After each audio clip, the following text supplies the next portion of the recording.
नाशिकच्या पंचवटीत jogging track असलेल्या Shrikrishna garden समोर साकारलाय 7 मजली देवीदास हाईट प्रकल्प। मग येताय ना आजच आपला फ्लॅट बुक करायला देवीदास हाईट्स मध्ये।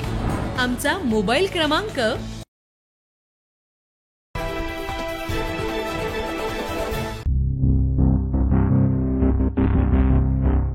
नाशिकमध्ये भटक्या कुत्र्यांचा उच्छाद दिवसेंदिवस वाढत चाललाय। अशोका मार्ग परिसरात तर परिस्थिती गंभीर झाली आहे। लहान मुलांवर जीवघेणे हल्ले होत आहेत। रविवारी आणि सोमवारी सलग 3 वेगवेगळ्या घटनांमध्ये लहान मुलांवर हल्ला झाला असून संपूर्ण प्रकार सीसीटीव्ही कॅमेऱ्यात कैद झालाय।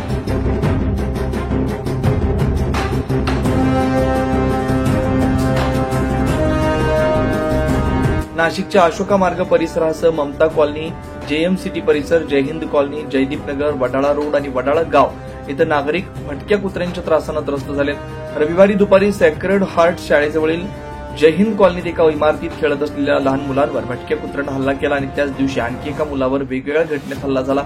इतकंच नाही तर सोमवारी पुन्हा एका लहान मुलावर भटक्या कुत्र्यानं हल्ला केला। या तिन्ही घटना सीसीटीव्हीत कैद झाल्या।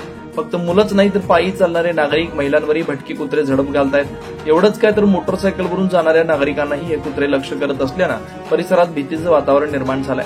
परिसरातील नागरिकांचा संताप उसळलाय। महापालिकेनं तातडीनं कारवाई करावी अशी मागणी करण्यात येते। अन्यथा महापालिकेच्या अधिकाऱ्यांच्या दालनात आंदोलन करण्याचा इशारा नागरिकांनी दिलाय। भटक्या कुत्र्यांच्या वाढत्या संख्येमुळे नागरिक त्रस्त झालेत। प्रशासनानं तातडीनं उपाययोजना करणं गरजेचं आहे, अन्यथा गंभीर घटना घडण्याची भीती नागरिकांकडून व्यक्त केली जाते।